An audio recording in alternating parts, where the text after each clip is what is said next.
Hello, everybody, and welcome back to the Sander Lanch podcast. Today, we are starting a new book. We're starting book 3 of the Stormlight Archive, Oathbringer, and we read the prologue and chapters 1, 2, and 3.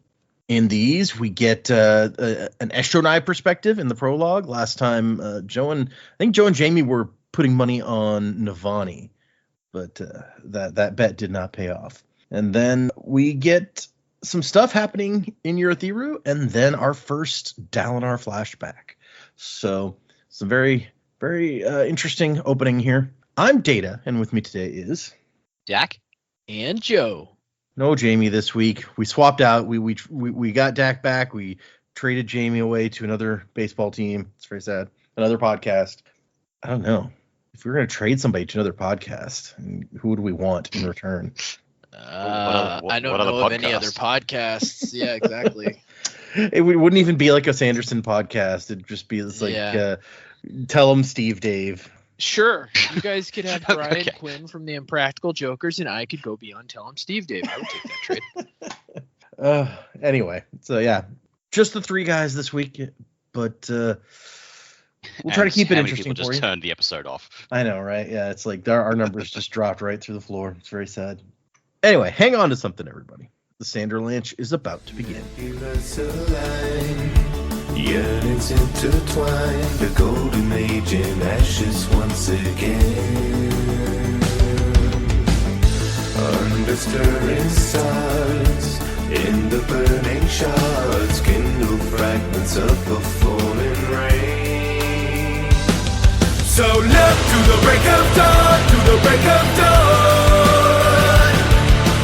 Stronger together now. So yeah, the song that you just heard, the one that we're using for this book, is Break of Dawn by Miracle of Sound, the Destiny 2 song. So check that one out if you've never listened to the full thing. I quite like that one.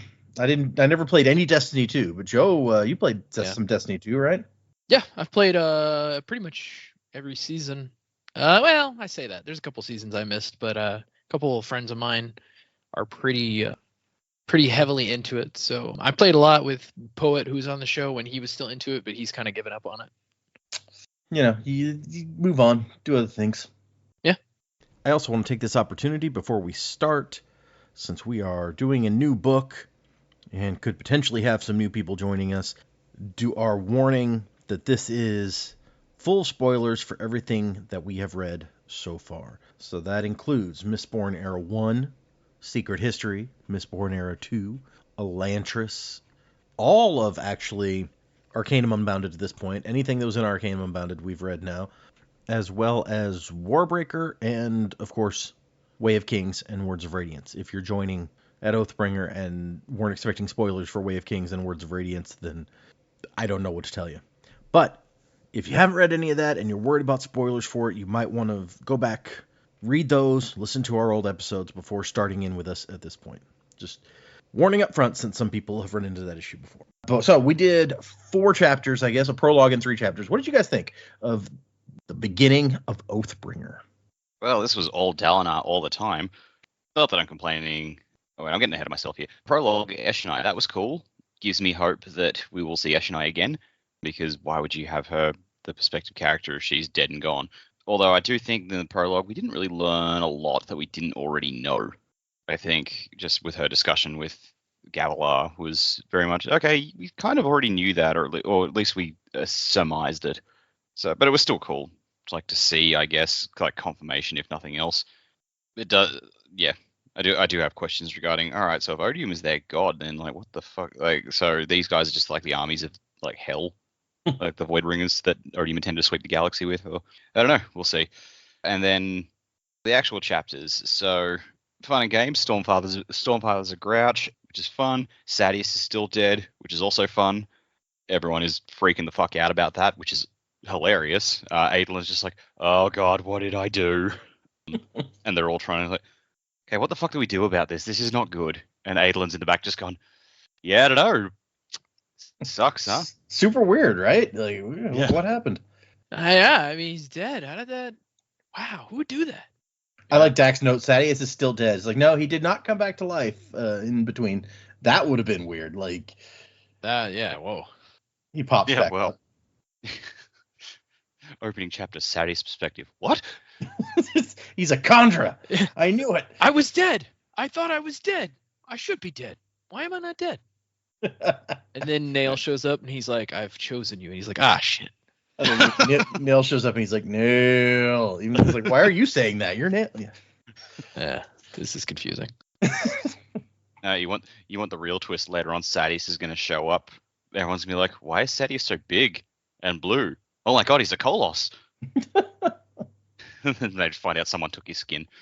Fuck am I talking about? Anyway, so it was cool. All right, so it sets the tone. That's obviously going to be part of the big conflict because we're just jumping in with both feet into, all right, we're not safe in Urithiru. Something's going wrong, and all that political bullshitting that Sadius set him up for. He's just become a martyr for it. It's going to keep on rolling. Like, his people are still just like, man, fuck Dalinar. And so, yeah, like there's a brief mention of Eli, which I'm like, okay, still scared of that woman. Not looking forward to how she responds to all this. Mm. And then we get the flashback chapter, and we see Dalinar as a young man, and holy fuck, that is not the Dalinar we know. Back when he's just all about all killing all the time, being a massive jerkbag to his enemies. Like, his whole thing with the archer is like, man, you're a really good shot. I want you in my army. And the guy's like, I just tried to kill you. And Dalinar's like, yeah, don't make a habit of that. It's like, wow, okay. Dalinar is ruthless and pragmatic as a young man. So, interesting. Yeah, we'll see where all that goes. Very Dalinar heavy, these chapters. Like, Kaladin's obviously gone, and Shallan barely showed up. So, yeah, fun. Yeah, Dalinar, a very different fellow in the flashback, for sure. Yep. Is this before are these flashbacks before he had the boys, or is he already a dad at this point? No, this definitely seems to be before he has. He didn't mention any kids anyway. Yeah, I mean, I was gonna say I don't think he mentioned a wife, but I guess that's nothing new. Have you already forgotten her, Dalinar? Jeez. Yeah. He forgot his wife. He forgot his kids. He's just having a good time, slaughtering wantonly. Yeah, he's basically Bardock. Yeah, but he had a wife. True. Yeah, these chapters were an interesting start for sure. The Eshonai prologue, I wasn't expecting that. So we got some. I think we got some really interesting tidbits about Gavilar. He seemed a lot more plugged in to the goings on in the Cosmere-ness of it all on their planet than I had previously thought. Of course, we didn't have a lot of information about him to begin with, but man, he seems pretty plugged in. The fact that he was basically trying for a war in order to get the Radiants to come back, like it's this whole thing that I'm like, okay, what was the ultimate game? It sounds as if it was basically to get things rolling in order to defeat the big bad evil, but at the same time, like, I don't know that the way he was going about it was the best idea. And of course, we don't know the influences that he had at that time yet to make that decision, but it just doesn't seem like a great decision. And I am surprised by how quickly the Parshendi found out about what was going on and then decided to have him killed. Right. It was all within that small time frame. There's obviously like stuff going on behind the scenes for that assassination to be set up, though, especially with the way that her sister was apparently involved. There's obviously way more stuff going on with her sister, because we were kind of thinking that in the last book that her sister was like kind of instigating some stuff, but this seems like there's a big amount of influence that her sister was having behind the scenes in order to get this assassination set up. So it's definitely more going on than we know. And then Dalinar with all his stuff, reacting to Sadeas's death. It's not unsurprising, his reaction. It's like everybody else was like, hey, we're better off. And he's like, I mean, we're really not. But at the same time, I don't know that Dalinar's really thinking that through all the way. He's probably just reacting in that moment. Because, he could say, well, we need all the fighters we can get. But at the same time, if you're just going to have somebody in that city undermining you the entire time, I think it's going to be more of a hindrance than a help. Mm-hmm. So I think he's being a little too optimistic about having Sadeas there. So Sadeas is gone. Adolin, that's going to have to play out eventually. What all is going on with that? It's if somebody besides Dalinar finds out that Adolin was responsible, it's certainly going to make it look as though Dalinar wanted Sidious to be dead. So that's probably not good. And then the flashback. Oh boy, it almost made me think that Dalinar's unaware of how he used to be, right? Because he's like the internal monologue perspectives that we've gotten from him in the last 2 books. It's almost as if he always thought he was kind of like he admits that he was foolish and kind of just like the warrior, right? But this flashback kind of shows us like even a darker side of it. And when you see that flashback and you see how he acts and the kind of man that he was, it actually is no wonder that he and Sidious used to be really good friends, because it seems like he was he was pragmatic, but at the same time he was ruthless. At least it seems to me. And so it's actually not a super big surprise that the Dalinar of old and the Sidious were friends. He almost seems not worse than Sidious, but definitely more war hungry, let's conquer it, than even Sidious at that point. And then we don't know enough about Toril Sidious as a young man to make that decision completely, but it also at the same time it doesn't surprise me that they were better friends previously. Sure. So, but yeah, all good stuff. We're just getting started, so I'm looking forward to getting into the meat of the story and what's going to happen next. I want Yasna to show up and stuff, so we'll see if and when that happens. That would be great. It would be kind of crummy if Yasna still was not with the main group for the rest of the story. That would not be cool. Yeah, I guess she's not here yet, but they haven't had that much time. Apparently, Wit said it was a long walk from wherever they started last time to the next city. So yeah, and also I based on events that we were told about, it looks like this is before the events with Lift. So at this point, the Lift stuff hasn't happened, at least not in these first couple chapters. Also, you make an interesting point about Dalinar regretting the death of Sadeas, where you're like, I don't think he's thinking this all the way through. Like, we know from what Sadeas said to Adolin at the end of the last book, like, he was not going to slow down with his attempts to undermine Dalinar. It's possible that Dalinar thinks like, well, he'll see that I was right now and we can work together again or whatever. He may have been, it's possible that he's like overestimating the reasonableness of Sadeas. Certainly wouldn't be the first time. You're not wrong. Yeah. And yet, I guess it really depends what ramifications are we going to end up with from Sadeas' death. It could be worse than having Sadeas around. We don't know. You guys even pointed out Iolai's still out there. Like, what is she going to do after this? All right, let's get into these chapters, I guess, y'all. We started with the prologue, To Weep. And it is an Eshonai perspective, as we said. And also, as you guys pointed out, we have no idea modern day if Eshonai survived that big final battle. She got kicked off into the chasm, but who knows what happened. I mean, even if she survived falling into the chasm, we know that like a high storm was on the way. So that's not a good place to be in a high storm. But maybe she made it. Yeah, but Parshendi and Shardplate, we've seen Eshonai pull off some pretty spectacular feats in that before. You're not wrong. Yeah. So this is her 6 years ago, though. And she's thinking about how she used to like go out and explore. She always wanted to know what was over the next hill. And then she found humans. And at first she thought like, oh, they must have forgotten their other forms, just like we once did. But no, they only have the one form, those weird humans. And now it's the night of that will become Gavilar's death, and they are in Kholinar for the big party. They've come a further distance than she's ever traveled before, and she's excited just by that part of it. If you guys could have another form, let's say you could have one of the Parshendi forms that we know about so far, what would you want to shift into? Oh, of ones that we know about so far. Yeah. Well, what do we know? We know mate form, dull form, storm form. Maybe.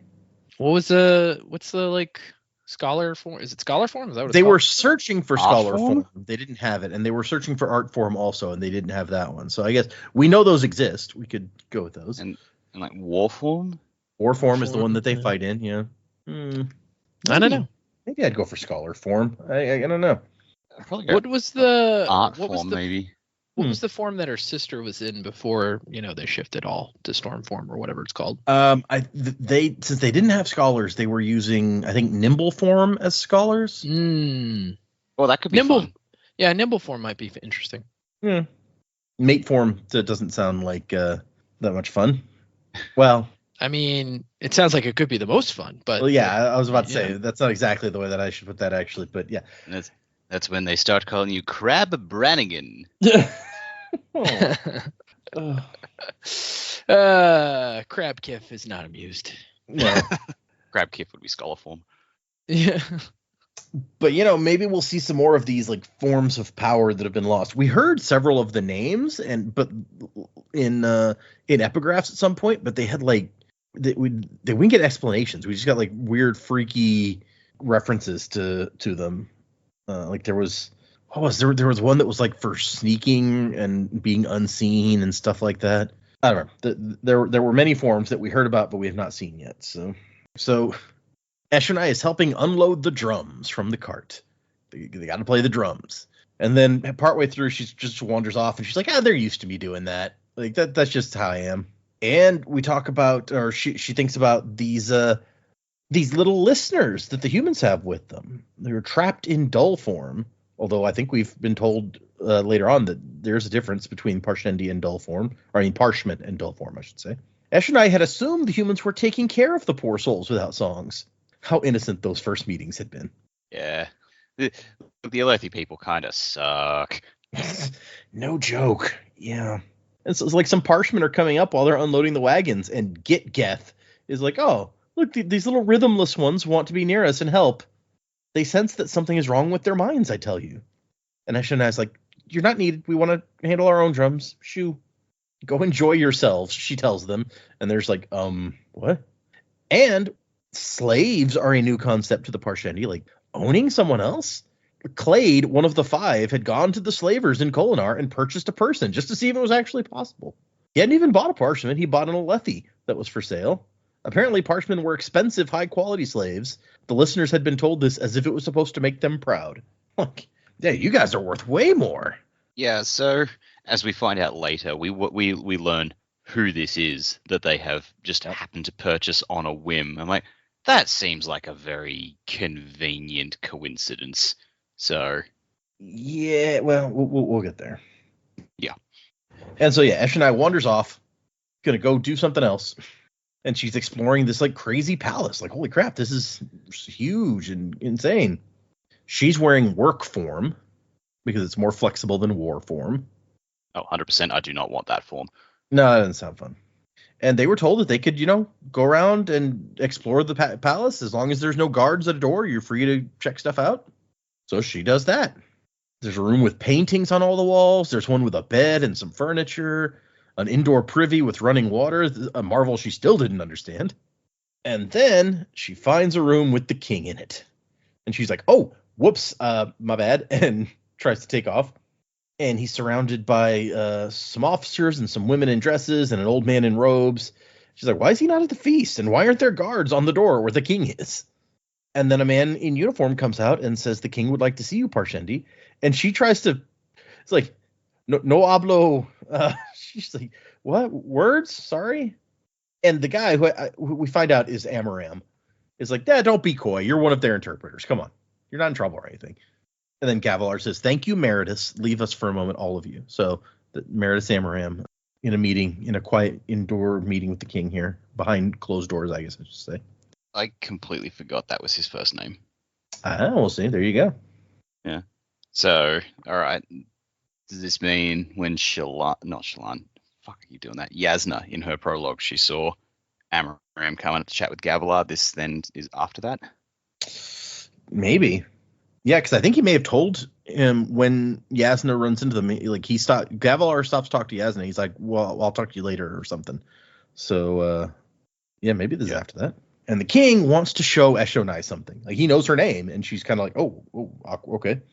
I mean, that sort of tracks, wasn't like Gavilar was like the first one to make contact with the Parshendi, and now we know that Eshonai was the first one to make contact with the humans. So they're like, they were the first contact for each of their people.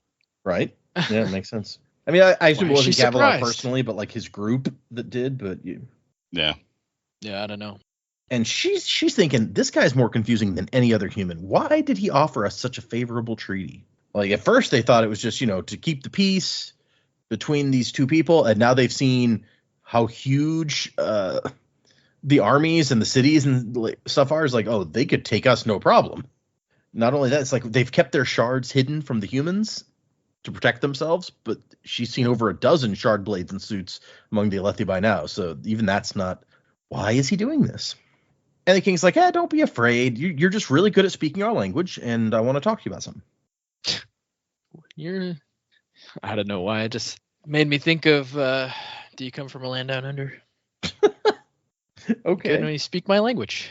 Speak of my... Yeah, okay. Yeah. And then Gavlar gave her a Vegemite sandwich. I got this from the Herdazians. Yeah, exactly. They like all kinds of weird stuff. There's actually crab shells in it too, so watch out. It's Vegemite and crab shells. Crabamite. Yeah. Crabamite. Yeah, it's Vegemite made from crabs. So he shows off a fabrial, a warming fabrial, which this is a small one, but my wife thinks that they can make one that'll heat a whole room, which we have seen in the present day, which is 6 years after this. But he says, look at the gemstone here. There, you see what's inside? There's a spread in there. That's how this device works. And she thinks captive, like in a gem heart. They've built devices that mimic how we apply the forms. So, And then he goes, the chasm fiends aren't your gods, are they? And she's like, what? Why would you ask that? That's just something I'm thinking about. I need you to deliver a message to your leaders, the 5. I'm being watched too closely, so I can't do it. Tell them that I've discovered how to bring your gods back. And she goes, no. And he says, my ancestors learned how to hold a spren inside a gemstone, and with a very special gemstone, you can hold even a god. And she says, Your Majesty, no, we don't worship those gods. We abandon them. And he's like, but this is good for both of us. We live without honor, for your gods once brought ours. Without them, we have no power. The world is stuck in a dull, lifeless state of transition. And then he looks up, and he's like, unite them. I need a threat. Only danger will unite them. So he's receiving, as we were told, visions, and we assume that they were similar visions to what Dalinar has been receiving. That's been our guess anyway. And apparently, he's also being told to unite them. And his approach to unite, quote, unite them is, I need a danger that will unite them. Got to have an enemy to unite against. So, okay. I get his perspective there. It's true that nothing unites like a good enemy, but you're playing with fire, my man. I kind of get it, but at the same time, it's confusing. I'm like, what is your game, man? What do you want? What are you trying to do? And then he says, our enslaved parshmen were once like you. We robbed them of their ability to transform somehow. We did it by capturing an ancient crucial spren. I've seen how that can be reversed. A new storm that will bring the heralds out of hiding, a new war. A crucial spren. So what does that mean? Is he... Later we find out about the Unmade. Is it one of the Unmade? Like, what is he doing? This is an excellent question. But he thinks that, like, unleashing the spren unleashes the storm, and like they didn't need the storm. No, they didn't need to unleash a giant spren to make the storm. It's here. It's not that we know of, anyway. Well, and he may not be saying that. He says, we robbed them of the power to undergo the transformation by capturing a spren. I've seen how that can be reversed. That doesn't necessarily mean uncapture the spren. It might mean just like unrob them of their transformations. Oh, okay. Yep, fair point. And she's just like, this is crazy. Our gods tried to destroy you. And he's like, the old words must be spoken again. And she starts to be like, no, you can't. And then she notices that the table has a big old map on it. And she loves maps. So she's distracted from this conversation immediately. She's like, oh my gosh, this is gorgeous. Nothing I've seen is as beautiful as this. You're going to bring our gods back. That's such terrible. Holy shit, look at these maps. Yeah. Oh, boy. I love a good map. You got the best one I've ever seen. And he doesn't even notice that she's suddenly distracted. He's just like, well, I thought you would be pleased to hear that we're allies in seeking the return of your gods. You claim to fear them, but why fear what made you live? My people need to be united, and I need an empire that won't turn to infighting once I'm gone. Which, what I took from that is like, his whole goal is that he wants to be like remembered as like this great uniter or whatever, after he's gone, and so he needs to make sure that doesn't happen. That like he's not forgotten, that things don't fall apart once he's gone. Well, I mean, yeah, like anyone, if your whole goal is to unite people, you don't want them to start fighting the second you're dead. Like, I get that. Which they didn't to his, but only because they had a goal to avenge him, I think. And then they fell into slovenliness and competing against each other. And she's like, why are you seeking war? And he goes, I seek for an end to something that we never finished. My people were radiant once, and your people were vibrant. Who is served by this drab world where my people fight each other in endless squabbles without light to guide them, and your people are as good as corpses? And then she looks back at the map, and she's like, where's the Shattered Plains? Is that this part here? And he's like, no, that's all of Natanatan that you gesture towards. This is the Shattered Plains, this tiny piece no bigger than a thumbnail. And she's like, holy shit, the world is huge. I'd never realized. And actually, I skipped over, but we did get a new map of Roshar at the beginning of, before the prologue, but it's basically the same as the map that we've seen before, except we've added Urithiru to it. And you guys, it's not a new addition, but we met somebody in Edge Dancer who was an Amian. And so you got to remember the little area off to the left is Amia. Just a side note. I was just looking at saw Amia, like, oh yeah, I forgot about that. Yeah, we know that Axes the Collector was an Amian, a Sia Amian, and then a certain crab guy implied that he was also an Amian, but of a different kind in Edge Dancer. So the conversation ends with Gavilar pulling out a sphere. It was dark and yet still glowed with an aura of blackness, a phantom light that was not light, faintly violet. It seemed to suck in the light around it.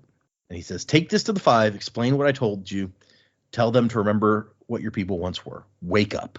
And so she takes the sphere and runs. And so, yeah, the Five not happy to hear about this whole bringing gods back thing. And they're like, we have to do something.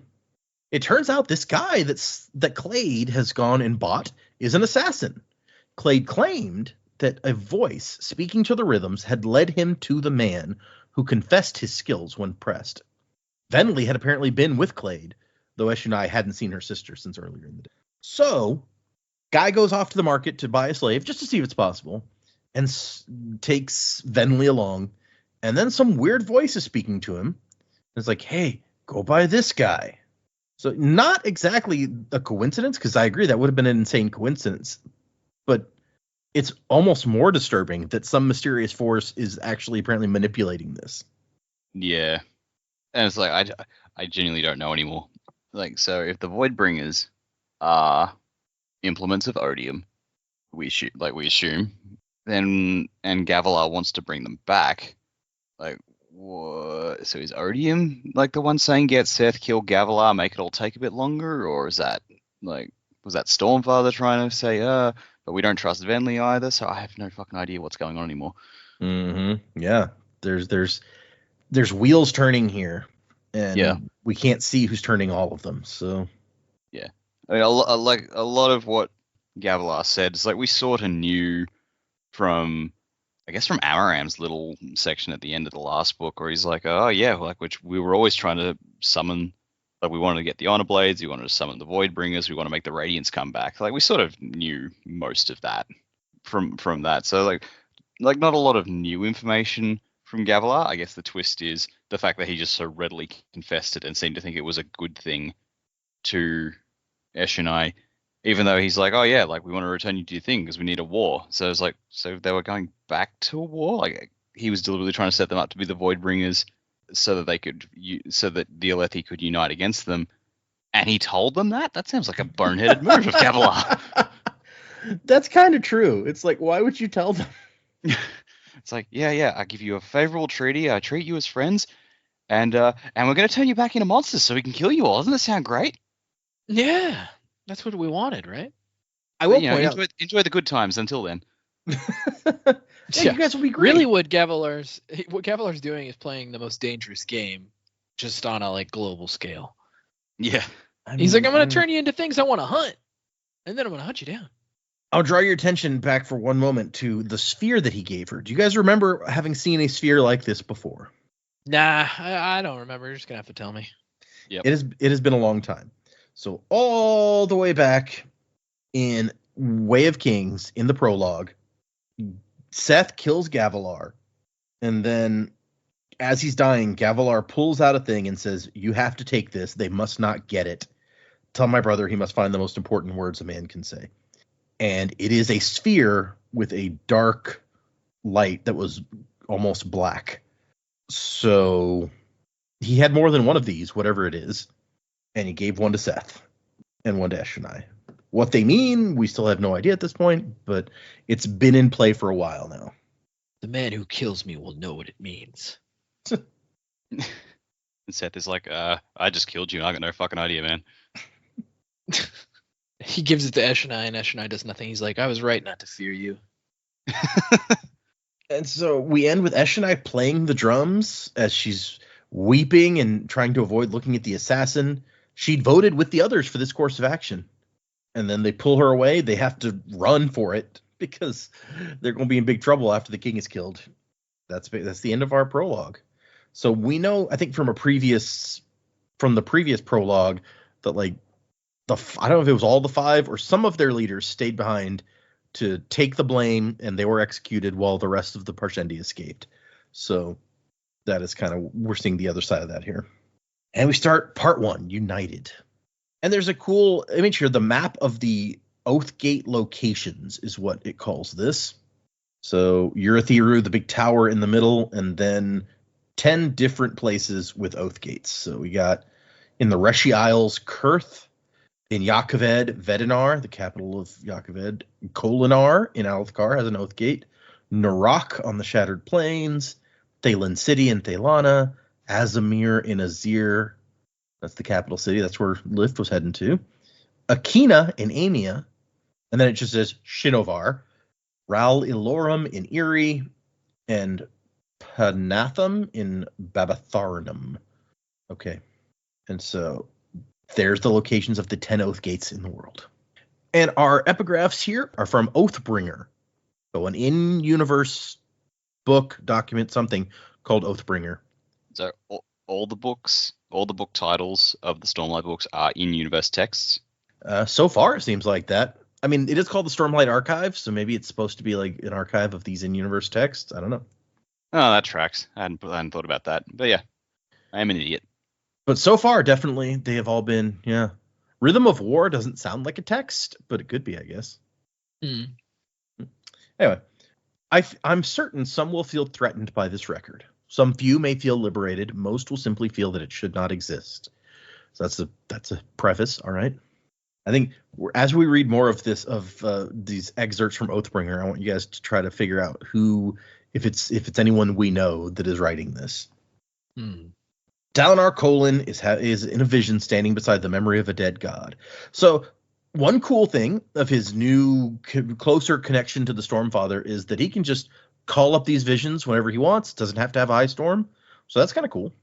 And he's trying to like squeeze out some more juice from this, hunt down some knowledge nuggets that he's missed in these visions. And so this one is overlooking Kholinar, Dalinar's home, and the city has been destroyed. This was the first one that he saw, I think, and the one where the last one that we saw in Way of Kings, where we find out that Honor is dead and Odium has killed him and so on and so forth. And he's like, "Hey, Stormfather, can you take me down to that rubble down there?" And Stormfather's like, "Well, but you're not supposed to go there. That's not part of the thing." And he's like, "Yeah, I don't care about what I'm supposed to do. Can you just do that?" And the Stormfather's like, "Yeah, fine." They've been at Urithiru for 6 days. And they're making progress, I guess. It says some in his armies thought that the whole thing was done, that the storm was a one-time catastrophic event, but Dalinar knew otherwise. He's been trying to warn everyone, but no one will believe him. And he's trying to determine, like, Kolar's this amazing city. What the hell happened to, like, turn it into this in the vision? He saw scrapes and gouges on the stones of the fallen walls, like those made by a predator in the flesh of its prey. And he's like, "Hey, I saw something in one of my visions that could do something like this, like a big stone monster ripped free of the rock." The Stormfather says this new storm will be a catastrophe, but not nearly on the scale of what follows. You can find refuge from storms, son of honor. Not so with our enemies. So very, very cheery, as he has been known to be, the Stormfather. Just a bundle of laughs. It's his name, the Joker. Kholinar is consumed by riots. The queen has gone silent. We kind of knew that from the last book also. They don't seem in any rush to solve it, though. It's like, oh, we better find out about that, huh? Hey, Kaladin, can you look in on that on your way home? I mean, they don't have any other way to get there. Like, I don't know what else they can do if communicating to them is not working. Like, oh, sure. It's just like, it's not so much that, it's just how unconcerned they seem to be. It's like, fuck. All right. Well, I'm going to deal with that. Well, we do have looming in Dalinar's mind the fact that a desolation is coming, and a conflict from thousands of years ago with ancient creatures and unknown powers is about to be rekindled, it says. Yeah. The heralds are supposed to show up and lead the charge, but I haven't heard anything about them lately, except for that one guy that showed up and claimed to be a herald. I'm just saying, you may have forgotten that. And he lets the wave of destruction overtake him this time, tells the Stormfather, don't pull me out, let me feel it. And after it passes, he sees a dark figure in black shard plate with 9 shadows. And then he hears a voice say, unite them quickly. And Dalinar's like, afterwards, he's like, what was that light I saw? And the Stormfather's like, what? I didn't see no light. It was golden and brilliant, but terrible. And Stormfather's like, oh yeah, Odium, the enemy. Yeah. He's that guy that we don't like. And then Dalinar says 9 shadows. And the Stormfather's like, oh, 9 shadows? Yeah, that must be the Unmade, his minions, ancient Spren. Or ring wraiths, either one. Yeah. It could be both. It's fine. Like we've yeah, heard they're of shard some of wraiths. They used to be men. Now they're not. shard wraiths. I like that. Yeah. It's like we've got some of their names. Yeah, we heard about some of the Unmade in the last book. Yeah, Blinky, Dot, what's the other one? Inky, Pinky, and Blinky. Yeah, Inky, Pinky, and Blinky. And then Dot, right? Dot's the Warner sister. Hold on. Like what are you referencing? Pac-Man. Oh, right. Clyde is the last guy. Clyde, that's what it is. You should Inky, remember Pinky, that. Blinky, and Clyde. Hey, you don't gotta be like that. Okay, Dalinar looks over at Navani, thinks about how pretty she is, because that's what he always does when he's looking at Navani. And he's like, I know what I have to do. I have to unite the world against the enemy faster than he can destroy it. And she's like, oh, is that all? Well. You're skipping over a detail here, which you haven't mentioned, is the fact that Odium has a champion who's leading the Unmade. Like, well, that's what he thinks the figure in the gold armor must be. Yeah, and it's like, okay, well, I mean, or black armor or whatever. It was. Yeah, like this tracks from what we know of some of the other shards at least, or Autonomy definitely had a chosen like one person to be like, all right, you're my avatar on this planet, so maybe Odium has the same playbook. That's true. Well, I think in one of the flashbacks, in one of the visions that we saw, I think, hold on, let me see if I can find the quote. That's not how you spell that word. Okay, there it is. Let's see. The Almighty in the vision says, I wish I could do more for you. You might be able to get him to choose a champion. He's bound by some rules. All of us are. A champion could work well for you, but it's not certain. And without the Dawn Shards, well, I've done what I can. So the champion thing has been mentioned. Righto. So yeah, like Honor makes it sound like, oh, you could make him choose a champion, and Dalinar's like, he's already done it. Fuck. Yeah, maybe. But that would mean that our side needs a champion too. So we call upon he who will save our world, the greatest of us all, Axes the Collector. Oh, Axes. I mean, if you can't kill Axes, maybe that's a good, like, he could win that fight, maybe. Well, I'm just saying. I call upon my champion, the Herdazian. The Lopen. The Lopen. Lopen will do it. I think Axes, because if he's up against the Unmade, the 9 terrible Spren, who's the best at sorting out Spren that we know? Axes. He does love learning about Spren. Yeah, it's true. Navani is more concerned about what is happening right now. Like, we're stuck up in this tower, no food. We'll run out of gems to fuel the soul casters eventually. We're basically up in the middle of the mountains in the freezing cold. And a lot of our command structure is dead. So, like, He's like, yeah, I know, but we have to fight anyway. Like, we don't have a choice. The enemy is coming. He's like, hey, we can do this. My tenacity, your brilliance, we'll do this thing. And we can use the Oath Gates to move troops and support each other because there's 9 more out there that we haven't used. Right now, only the 1 pair works between Urithiru and the Shattered Plains. But there's 9 more somewhere. Like the 2 least helpful. Yeah. And they figured out that you have to unlock them from both sides. So they have to get someone to these other cities to unlock them before they can be used. And it has to be a Radiant. Like, it's not just anybody. And then someone shows up, a woman, a messenger. There's been an incident, a corpse discovered in the corridors. And he's like, great, I don't need this shit. Who? High Prince Toril Sadius, sir. He's been murdered. And that's the end of Broken and Divided. Ew. Dalinar just goes, oh no. Anyway. Can we like wait on that? Do we have to go look at it right now? So, It doesn't seem so important.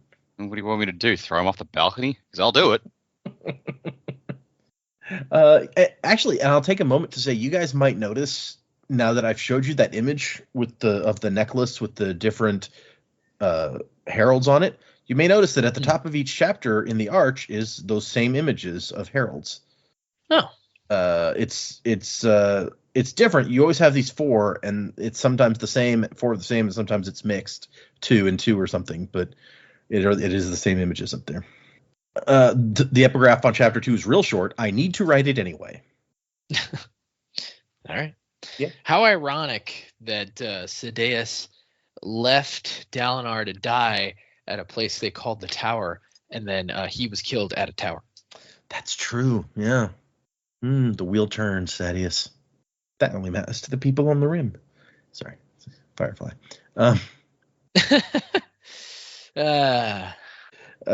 Adolin is down in I guess their marketplace that they're setting up, and he's having to direct people. Like, he's like, hey, what are you doing over there?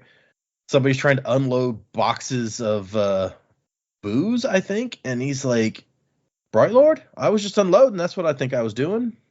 I don't know if that's how he's supposed to. The manifest says, Whoa, what was that? Where did the accent come from? I don't know. Can I give it a shot? And wait, what are we doing?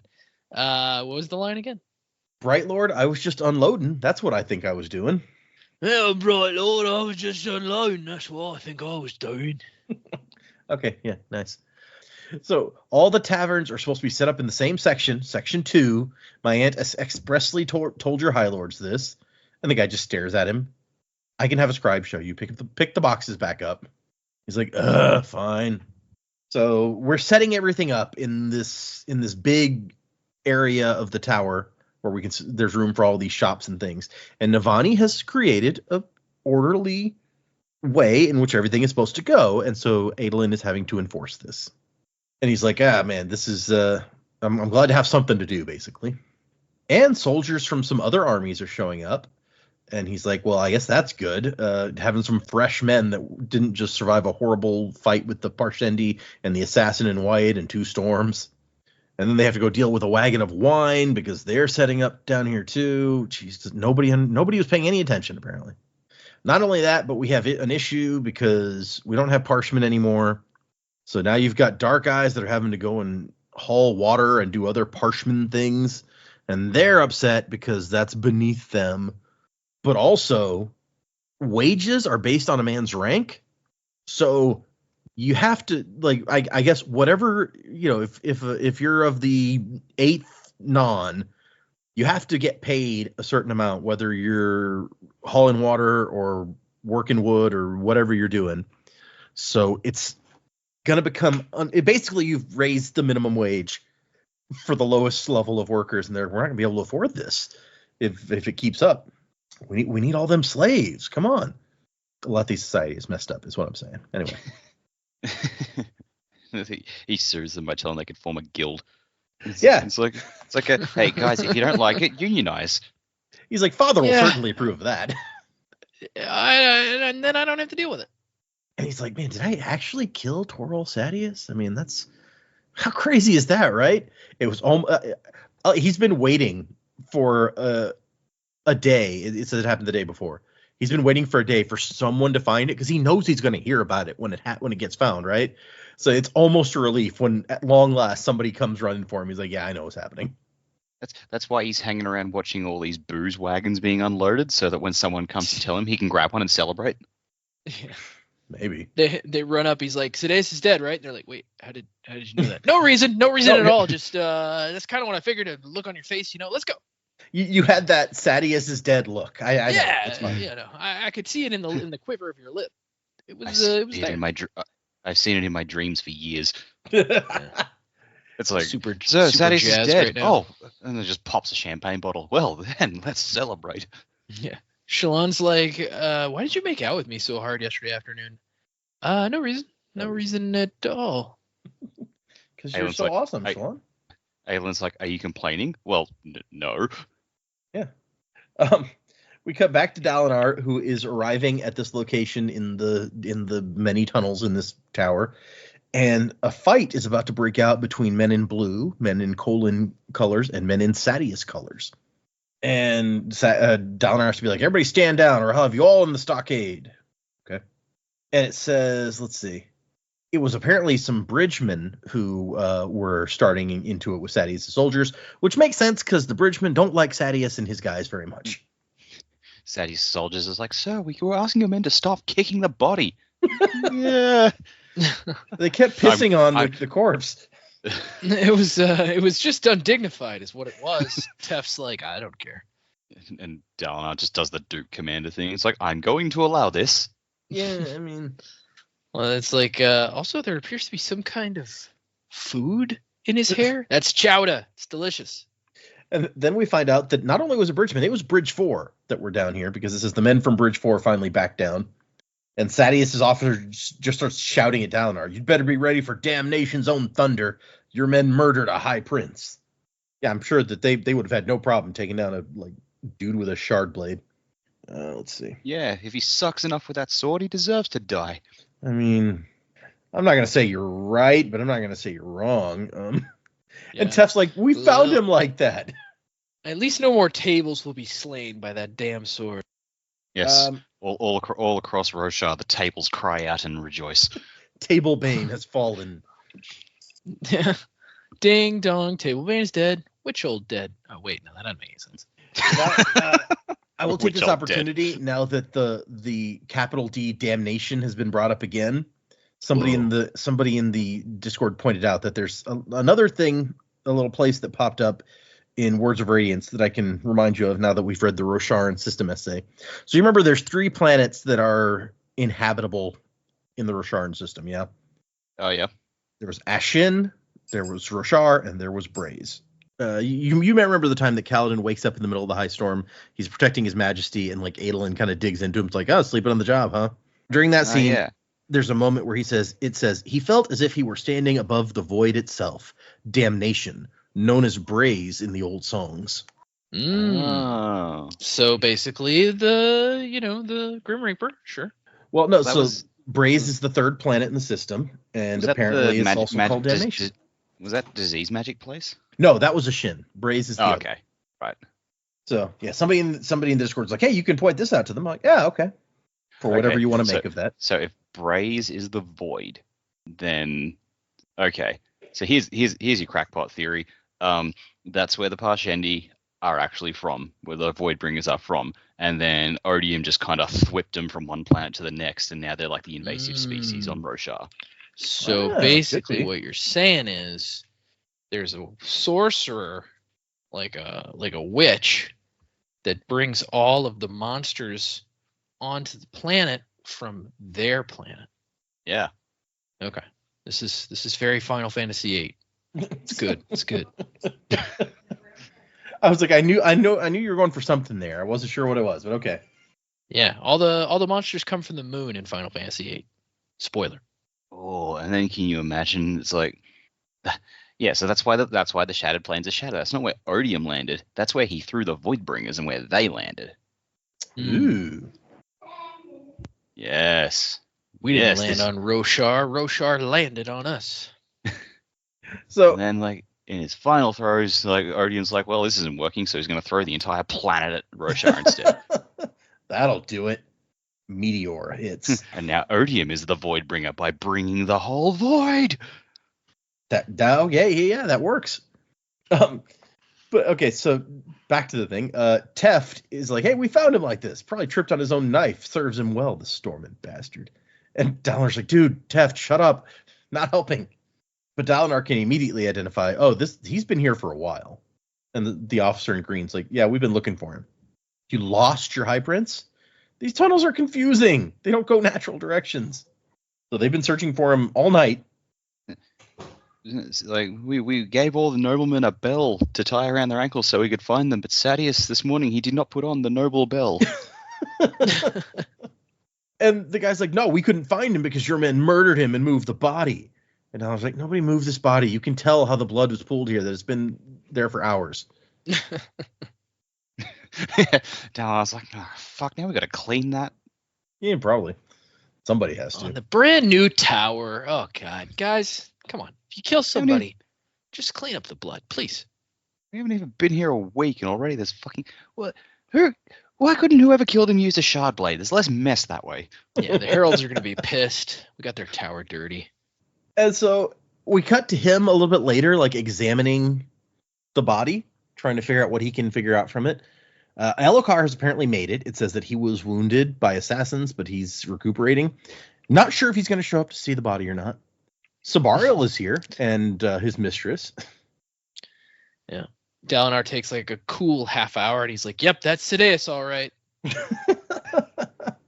And Dalinar's thinking, like, this is the sort of thing, a knife through the eye. That's how you kill an armored man with a full helmet on. This is something you practice use on the battlefield. And for her part, Navani's like, an assassin. Not good. Shallan and Adolin and Renarin have all shown up. And Kalami, one of his more senior scribes, her husband Teleb had been lost in the recent battle, but she insisted that she remain on duty. And as they're all kind of standing around looking, thinking, finally, Polona, Sabariel's mistress, is the one who's like, well, I guess that's one problem solved. And there's our chapter title drop. And everyone just stares at her. She's like, what? Don't tell me you all weren't thinking it. And Kalami, on the other hand, is like, this is going to be bad because everyone is going to assume that you had him assassinated, Dalinar. And we can't find the shard blade anywhere. Somebody probably took that, which, I mean, you would, generally. They're so valuable. And Navani's like, I mean, I wouldn't have put it like that, but she has a point. He did try to have you killed. Maybe this is for the best. And Dalinar starts looking around at everybody like, you all agree, don't you? Like, and no one replies. Like, everyone kind of does agree. Maybe Sadeas being gone is a good thing. And he's like, come with me. And he leads them all somewhere out onto a balcony. And he's looking out. And he's like, what do you see out there? And all the bridgemen like walk over, including the Herdazian, who now has 2 arms. And we find out. Yeah, just like, oh yeah, that's just a thing now. Like, yeah, right. Okay. So the bridgemen have begun manifesting Windrunner powers, but they're just squires, it says. Navani says it's like an apprentice radiant that had once been common. Right. I call bullshit on this because it's like we've learned a lot about radiants. Nobody ever said this was a thing. This is like how can I explain Lopen growing his arm back without actually making him a radiant? Because that'd be too ridiculous. Oh, he's a squire. I call bullshit on that. Okay. Yeah, there was no squiring process for literally any of the others. We haven't seen. I mean, yeah, the main characters. You're right, but that's because apparently the squire. It says it's a type of apprentice whose ability is tied to their master, a full radiant. We didn't have any full radiants before, so there was no one to squire to. Yeah, whatever. We at least would have heard about it. I feel like. Yeah, this seems like very out of left field. Oh, and now we're gonna go back and I'm gonna search if squires were mentioned in previous books. I'm curious now because I don't remember. Okay, here we go. From one of the Words of Radiance epigraphs, that's an excerpt from Words of Radiance itself. There came 16 of the Order of Windrunners, and with them a considerable number of squires. And finding in the place the Skybreakers dividing the innocent from the guilty, there ensued a great debate. Okay, that doesn't tell me anything except that the word squire was used. I mean, that the Windrunners had squires. Sure, but I mean, that could have just meant, here, hold my shard blade when I'm not using it. It could have meant that. It's true. Yeah. It could be like the most basic term, like, you know, the real world definition of squire, not just, oh yeah, these guys are manifesting powers on their own because they're around to bathe in my aura or whatever bullshit. Okay, fair. All right. And I don't see the word coming up in Way of Kings, so that's the only mention. Yeah. Before now. Not only that, but when Lopin used the sphere power, Kaladin was pretty far away. It's true. He was. Yep. He was at the tower, and Lopin was still on the Shattered Plains. And we're told here that the Men of Bridge 4, a lot of them had started manifesting powers, but they'd lost their abilities when Kaladin flew to Alethkar to warn his family. So yeah, I mean, and Lopin's just like, I see clouds, and another bridgeman's like, yeah, lots of clouds, and someone says some mountains too. They look like teeth. And Talar's like, okay, this is not what I was going for. Well, this is going nowhere. We are above the storms. It's going to be easy to forget the tempest the world is facing. The Everstorm will return, bringing Voidbringers. We have to assume this will soon be the only bastion of order left in the world. And Aladar's like, order? I mean, have you seen our armies? And the ones who are here are already squabbling with each other. And Torald dying is just going to give them one more thing to be upset about. I like how, like, all the other High Lords are talking now. So, like, when Dalinar did the whole "what do you see," all the High Lords were just listening to the bridgeman just go like, I see lots of fucking clouds, mate. Yeah, all these clouds. And, like, what were they all thinking? What is Aladar and the rest just going, why are these guys here again? Yeah, right? Like, who are these people? Why are they involved in this high-level conference? They've been learning bad lessons from Kaladin, who would often just, like, get involved in these discussions. Yep. And then he's like, Brightness Kalami, what do you know of the desolations? Destruction made manifest. So devastating to humankind that we were left broken. Populations ruined, society crippled, scholars dead. It got to the point where the heralds left people with swords and fabrials and returned to find them wielding sticks and stone axes. And the Voidbringers, the enemy, their goal to wipe humankind from Roshar. And he's like, yeah, so that's what's going to happen, and we have to stop it. That's why I can't rejoice in finding Sadeas dead. He was a thorn in my side, but a capable general and a brilliant mind. We needed him. Before this is through, we will need everyone who can fight.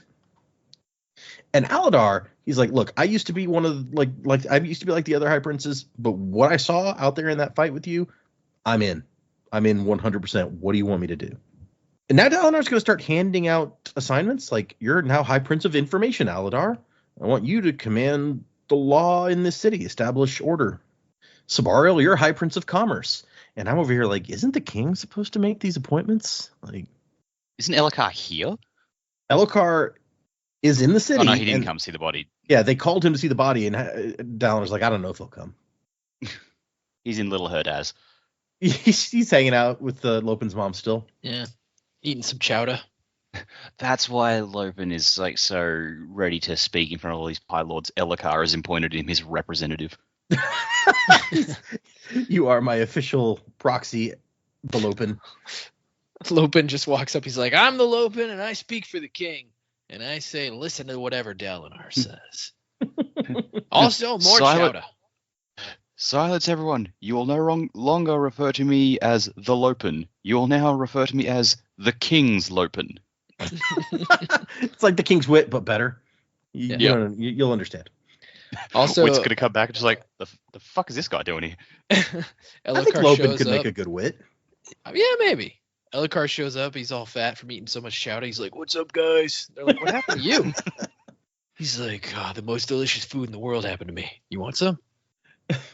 So Dalinar tells them our ultimate goal is the preservation of all of Roshar. And he's basically like, I'm going to unite the entire continent.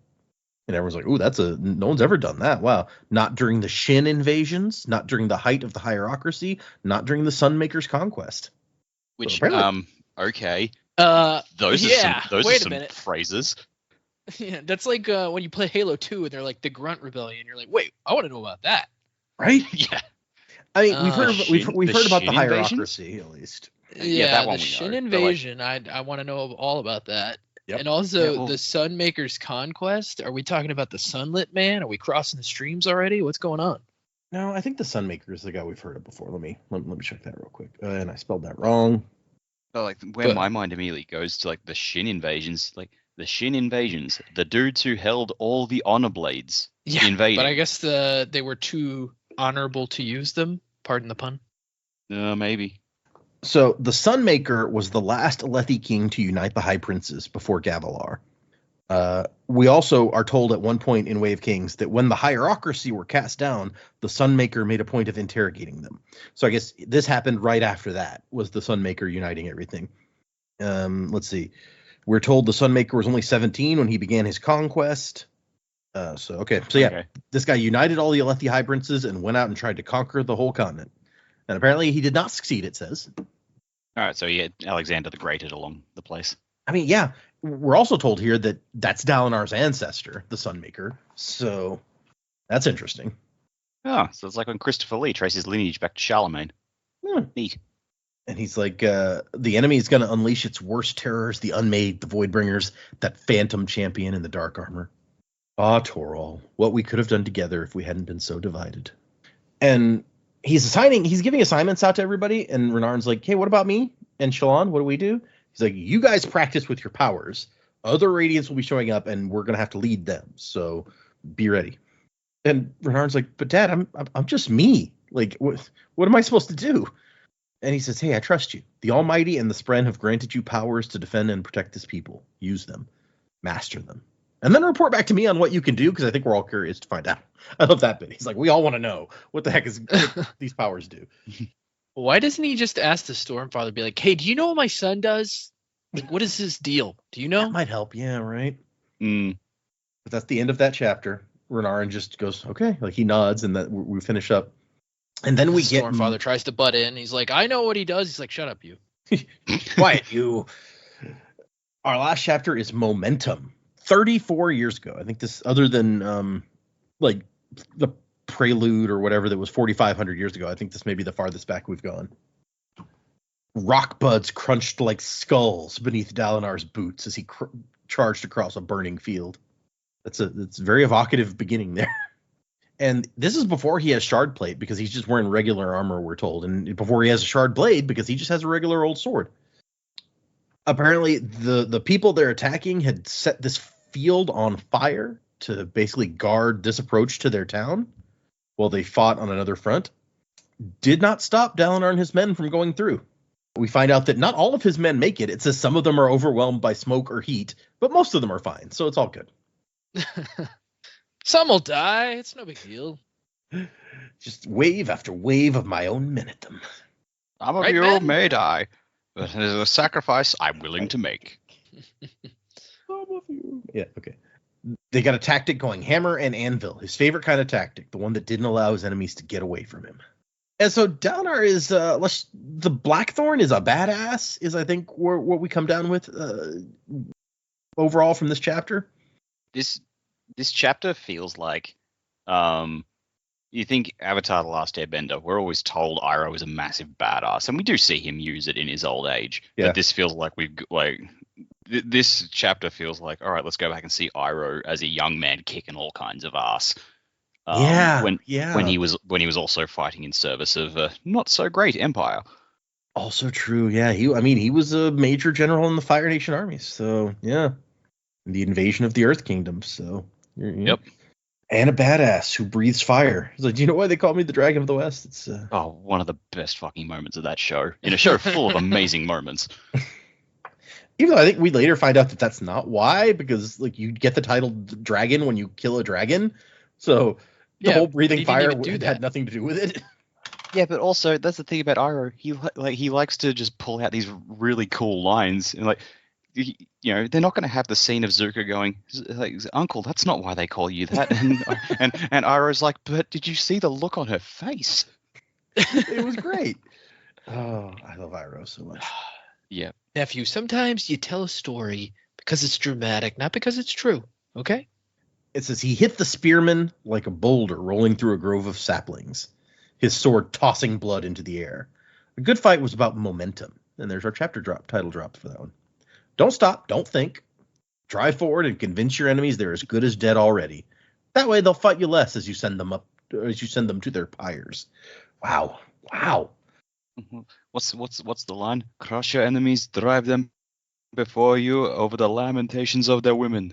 Yeah, I mean, and it's the spearman. Probably mess the words up, but I will. I knew what you were going for. The lamentations of their women is the important part, right? Yeah. I started to search for it so I could find the whole quote. When I type in lamentations of TH, it says lamentations of the Flame Princess. I don't know what that is. But what is best in life? Adventure Time? To crush your enemies, see them driven before you, and to hear the lamentations of their women. Oh, there we go. All right. He doesn't need the lamentations so much. Dalinar's good. I love it says the spearmen are like shoving their spears at him frantically, but not even so much to kill him, just to try to get him away. It's like, no, stay over there. And he just laughs and uses his shield to slam their spears aside and then disembowels a guy. And then he has his elites, which we're told that it's not like he doesn't need a guard. Like what kind of loser needs a guard? These are just like the guys who can keep up with me. Dalinar came in with a roar, killing them with a sword that bore their friend's blood. I mean, it's just such evocative language in this chapter. Yeah, it's really laying on thick. It's like, young Dalinar was a fucking great warrior, but not in a good way. Not in a good way at all, yeah. And he sees this kid dying, and he thinks that he's not that much younger than me. So he's real young at this point, I guess, is the message that we have there. Although we're not told how young that person is who he thinks is not much younger than me.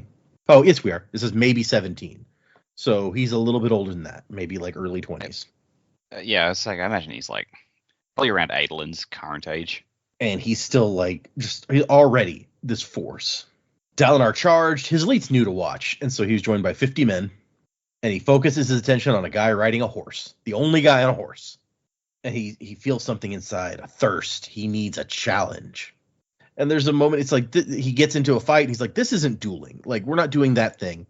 Acting like you're in a duel in the middle of a battle, that's how you get stabbed in the back by someone else other than the guy you're fighting with. So the guy brings up his shield, and Dalinar just like slams his weapon, his sword, onto the shield repeatedly. And the guy can do nothing but hold his shield up and try to block this. And then while he's distracted by that, he shoves the guy with his own shield to give himself an opening, and he kills the guy. And leaves the way open to the Bright Lord. Who is this guy? The High Prince fought for the North. Was this some important Light Eyes? No, the High Prince fought to the North. Was this some other important Light Eyes? Didn't Dalinar remember hearing something about a son during Gavilar's endless planning meetings? I love that he's like, I don't pay attention to any of that shit. Just, I want to fight. Yeah, just tell me who to kill and I'll do it, all right? And so, yeah, maybe this guy's the High Prince's son, whatever. It's just the guy, like, raises his sword in a sign of challenge, and Dalinar thinks, idiot. And he looks over at Jenin and motions to the guy, and Jenin shoots the horse in the chest. He's like, man, I hate shooting horses. Like throwing 1,000 bromes into the storming ocean. Once a fucking again. Right? Just Brandon. Come on, man. This is like the sadistic drinking game. Drink every time the horse gets fucked up. Like, Zarbon, get them. Get them? Yes. Dodoria? Yes. Get them. Get them? Yes. With gusto. With gusto. So he goes in, and actually, he's doing really well until one of the straps on his shield breaks, and then things kind of take a turn, and Dalinar almost comes out dead from this exchange. But just as the guy's coming in for the kill, and Dalinar, like, his nose is broken, there's blood, he can't even see at the moment. But he thinks he's coming in for the kill and swings his blade up and parries expertly, just perfectly right there, and then punches the dude in the face. I'm sorry, the guy punched Dalinar in the face. That's when his nose breaks. I got ahead of myself. And Dalinar feels the thrill. Now he's got him. Someone, one of his guys, hollers his name, and because he's lost his sword at this point. And so somebody throws him a pole axe, and the guy tries to run. He trips him and swings down and right through his chest with that the pointy part of the pole axe, which causes the honor guard to break because the guy they're protecting is dead now. So as all of these honor guard run away, his men take their short bows out and shoot them down as they're fleeing, because that's what you do. And Dalinar's thinking, man, it feels great to like beat a larger force than your own. Like, look how awesome we are. And the guy on the ground is like, why us? And Dalinar goes, don't know. He's like, you don't know? No, my brother chooses. I just go where he points me.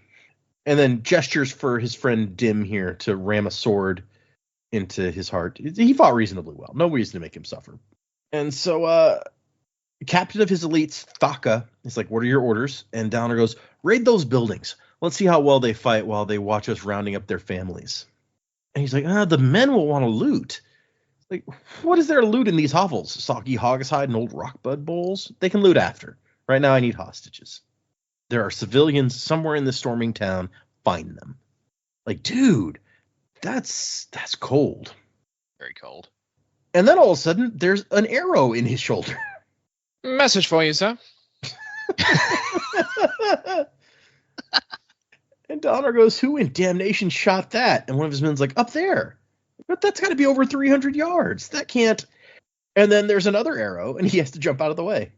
So they get their horses, and they ride up there. And I love that as they crest it, he's thinking, like, this guy's probably run off when he saw us coming. No, the guy is waiting for them and hits him with another arrow in the other shoulder as they get up there. I just want to point this out. Like, he's got a horse here, and it's not his Rashadium. No, yeah, this is before that, I guess. This horse is named Full Night.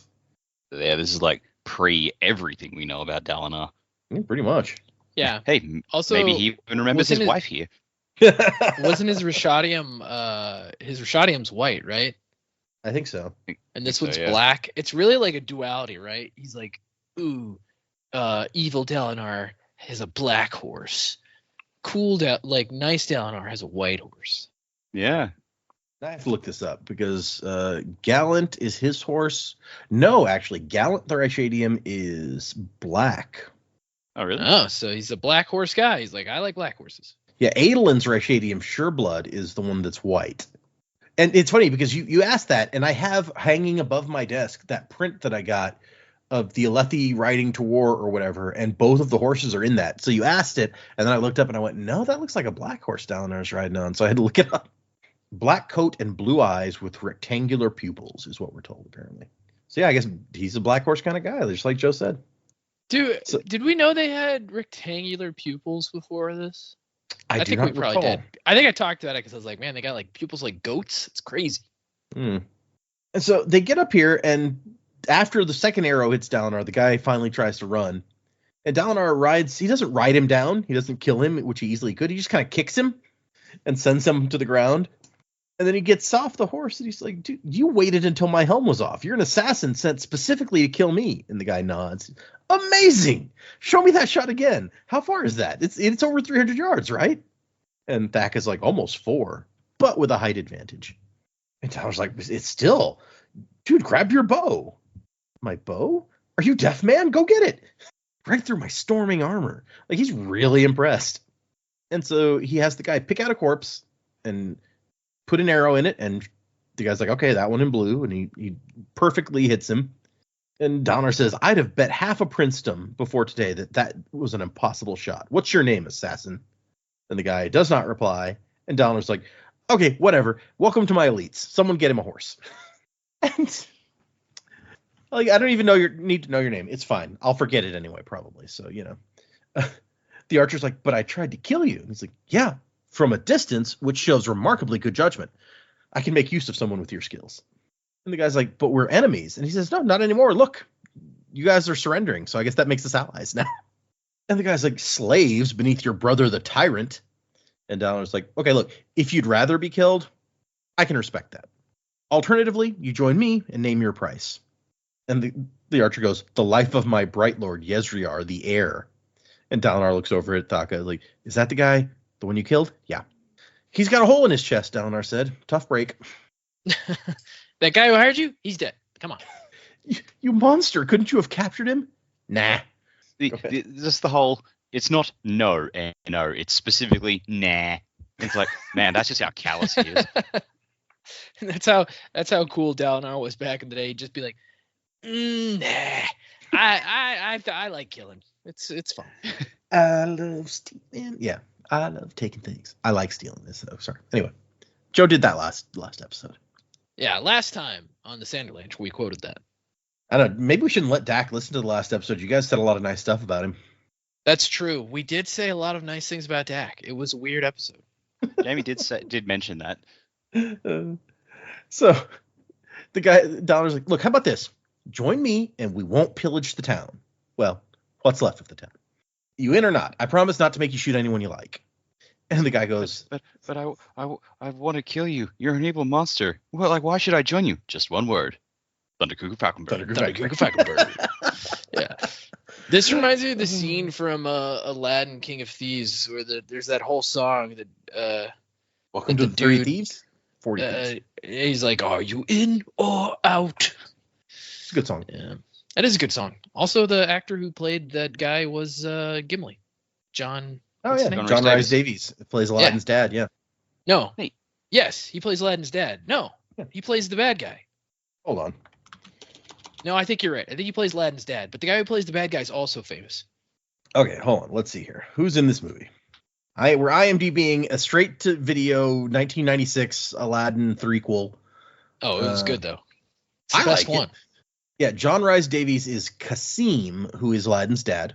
Okay, who plays the bad guy? So the bad guy was called Saluk? Is that the bad guy? Let me see. That sounds right. Jerry Orbach. Saluk was played by Jerry Orbach, who nice. Also played Lumiere. Yeah. I knew it was a famous guy. Jerry Orbach, Law and Order star, great guy. Yeah, I didn't realize until he's a recurring. I've been watching. What's that show? Sorry, Murder, She Wrote, and he's a recurring guest in several episodes of Murder, She Wrote.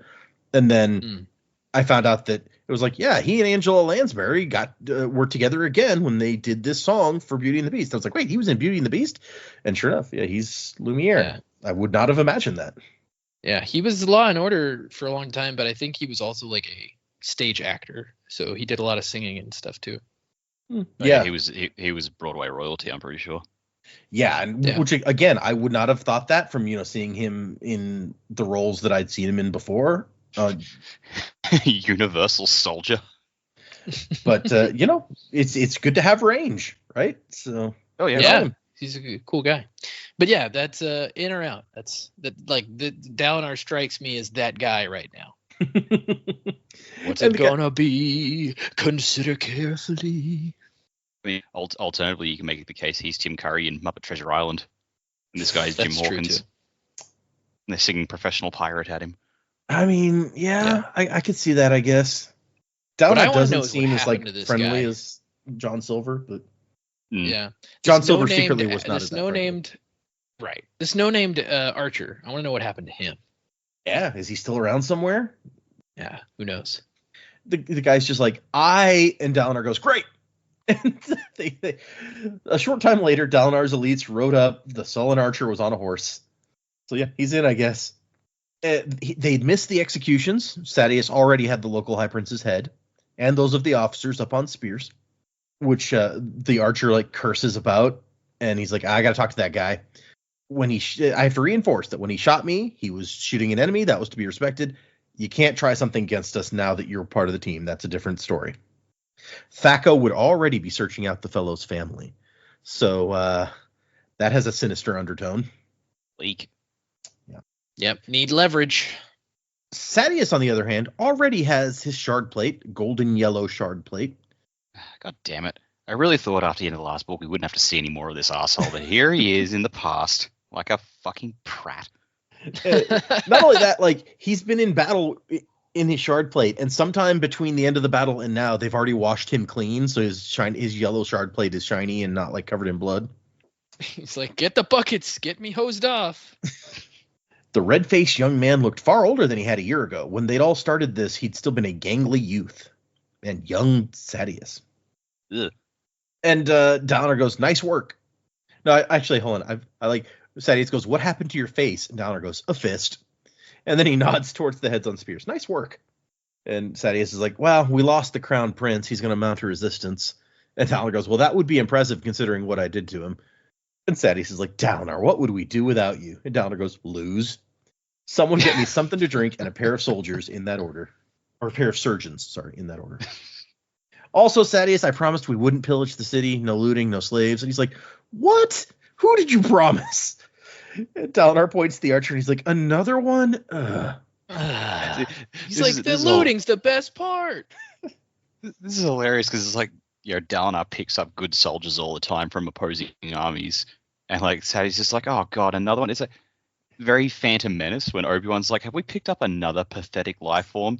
It's like, can you imagine like Qui-Gon, he's picking up Jar Jar or Anakin only after they try to kill him?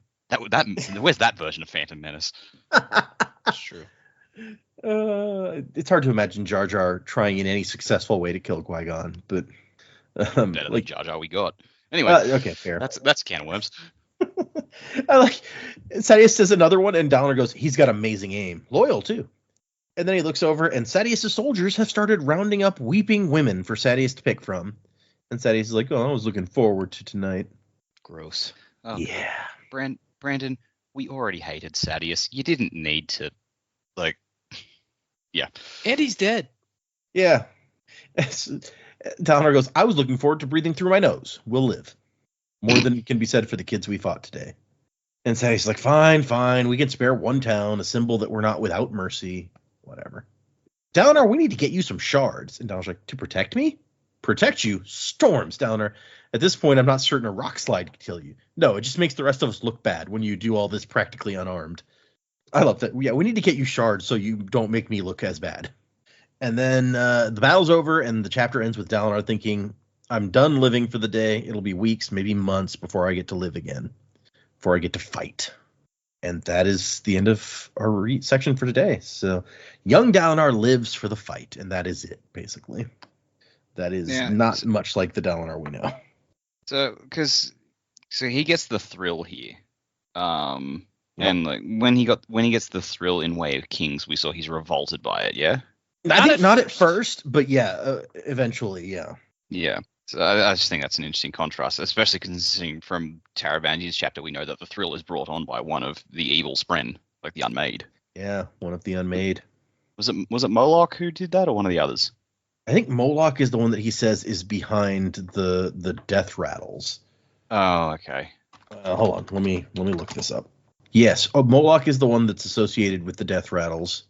Oh, the one that we're told is associated with the thrill is Nergaul, however you would say that. Nergaul. So, yeah, the Unmade. Okay, so we're moving into predicaments now, you two. Where are we going from here? We now know who the flashback character is for the book, and we've gotten a peek at, look, the last two books, maybe more the second one than the first one, although the first one's pretty bad. The flashbacks have been pretty horrendous. Like, not I'm not saying written badly, but like bad shit happens. Yes. They're not fun.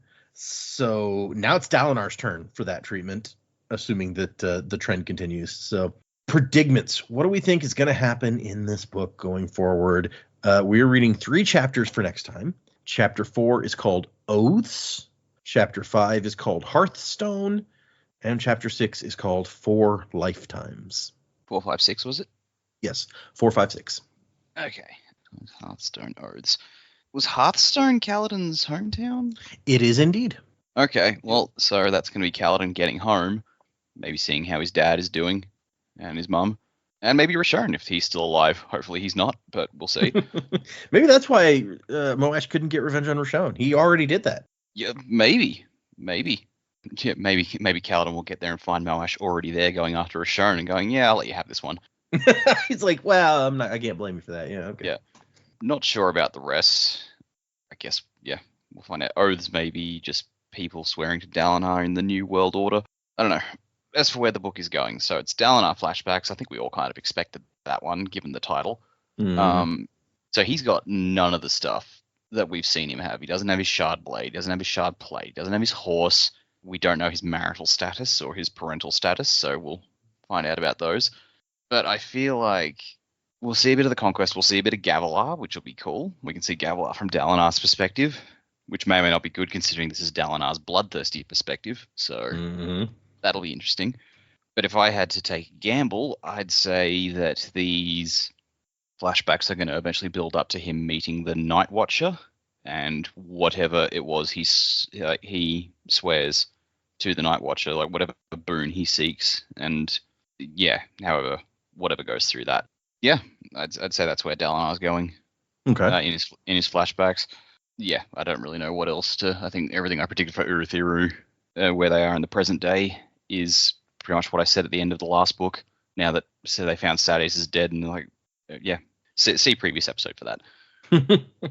I mean, yeah, what happened with him and the memories of his wife and the Night Watcher, all that kind of stuff, that's probably our biggest Dalinar mystery at this point, right? Yeah.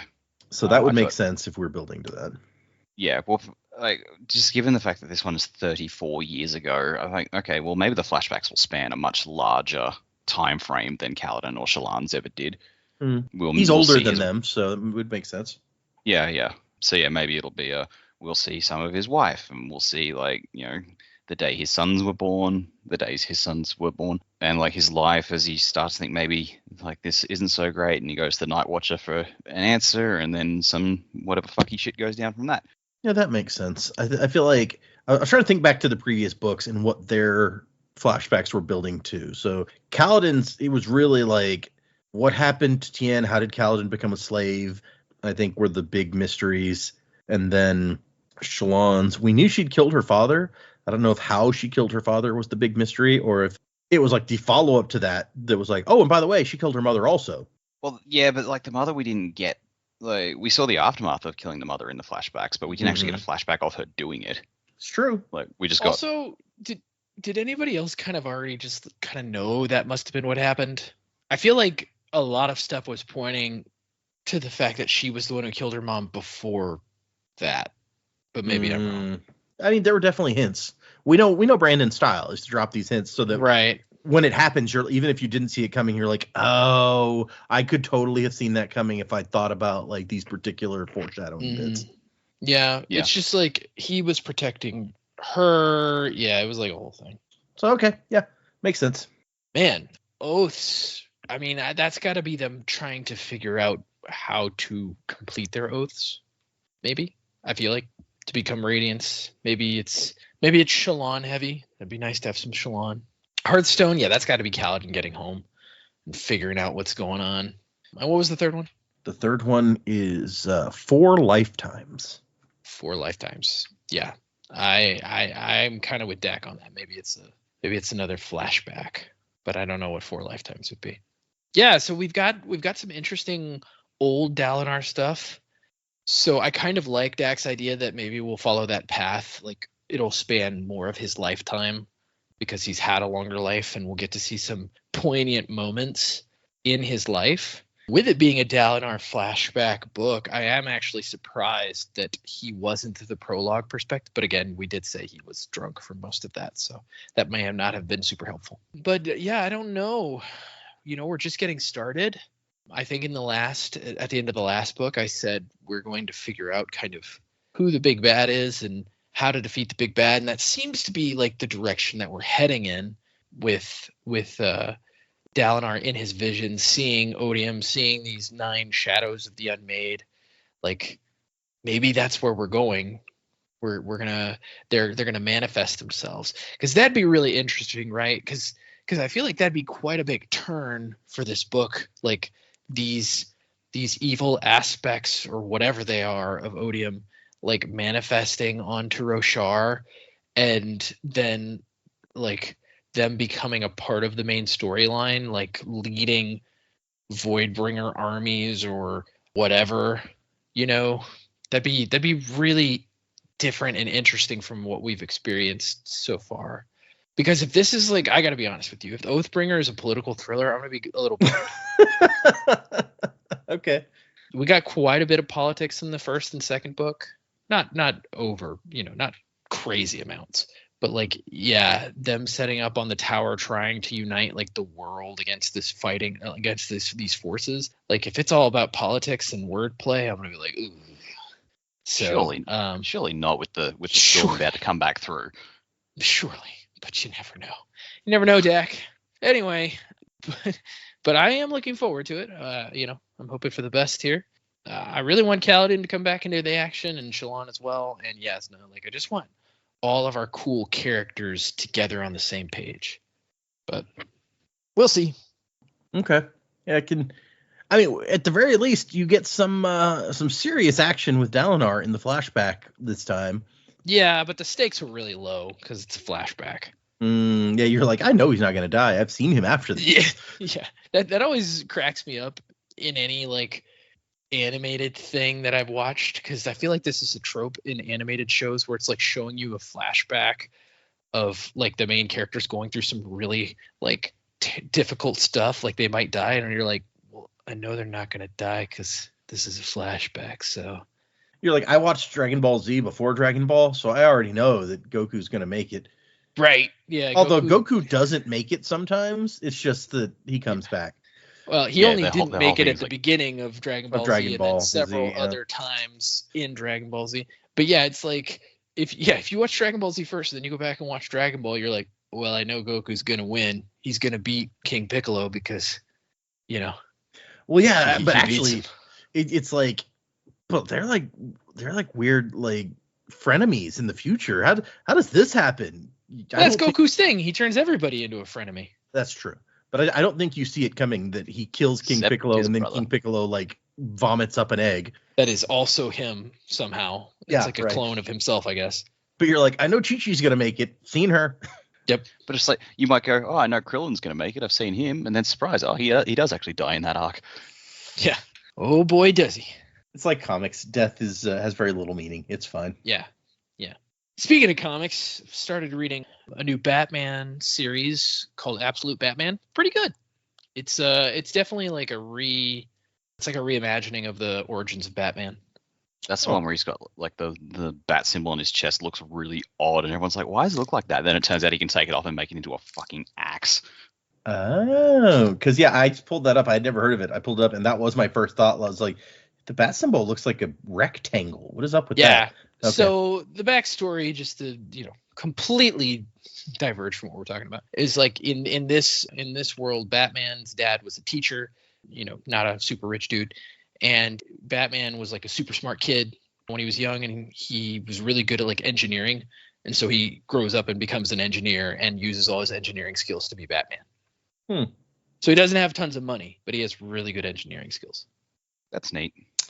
Yep. And then also for fans of the old Batman Hush series, they're actually coming out with a sequel, starting with All In Batman issue 158. They're bringing a sequel to the original Hush storyline. Yeah. Don't know how I feel about that. I'm not the biggest fan of Jeff Loeb. Oh, really? I definitely like that they got all the same guys back, because I love the artwork in that series. Well, yeah, that was like Jim Lee at his best. Like the artwork in the original Hush was great, but yeah, Jeff Loeb as a writer, like, I'll never forgive him for Red Hulk. Fucking hate Red Hulk. Well, I'm guessing you did not like that Captain America movie then. Actually, you know what? The way they did Red Hulk in that movie, I'm just like, this is so much better than how they did it in the comics. Yeah. There you go. Yeah, okay. I actually like that movie pretty well, but my issue being that they centered the entire advertising campaign around Red Hulk, and then the movie it's playing it like you don't know what's going to happen. Yeah, like somebody that's not did that good. wrong. Yeah, it's Yeah. and considering how spoiler-averse Marvel normally is, that's so weird.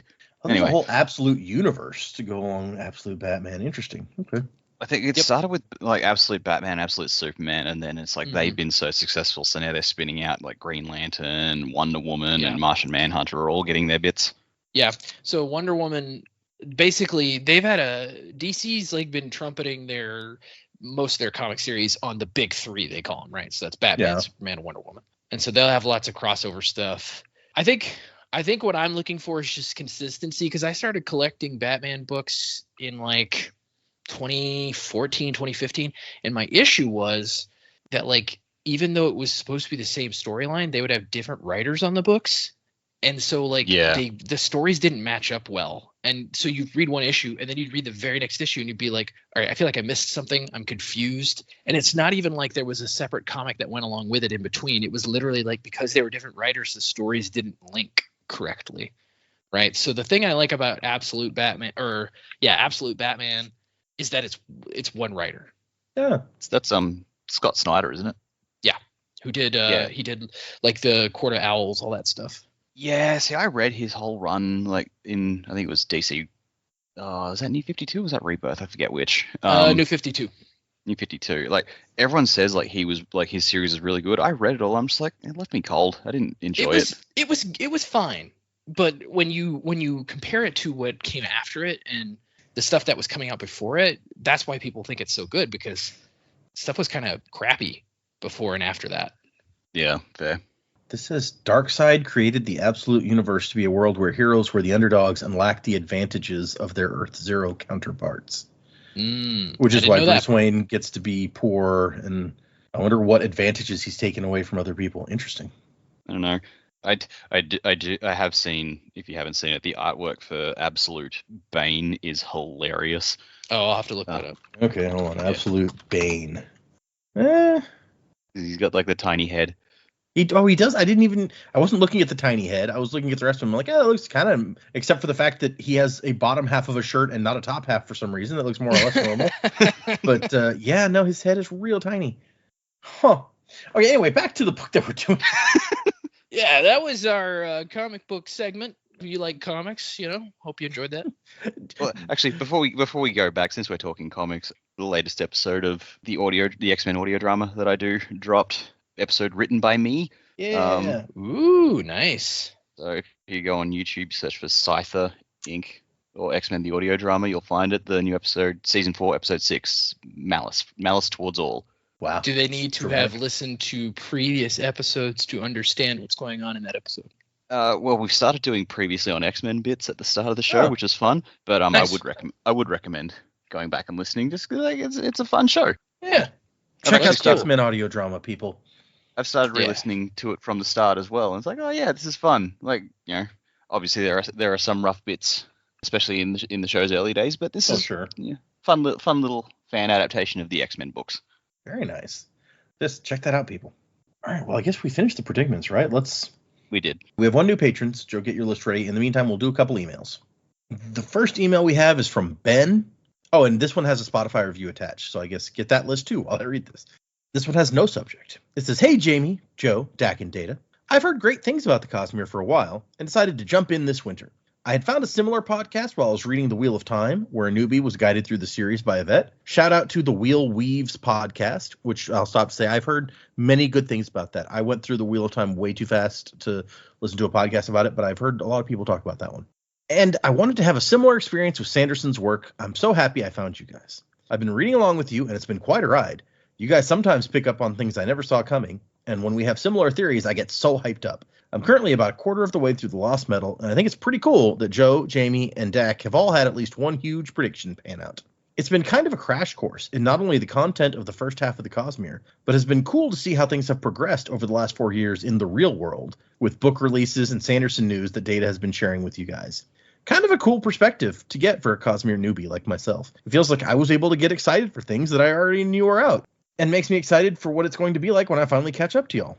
I'm also a new dad, so it's been great to see your journeys as new parents, and it's been cool to hear your experiences in that realm too. I'm already trying to plan what I'm going to do when I finally catch up to you guys. I think I'm so used to reading along with you that I might put myself through the torture of a few chapters a week. Really feel the pain of Jamie, Joe, and Dak." Oh man, a few people have tried it. Let us know how long you last. Right?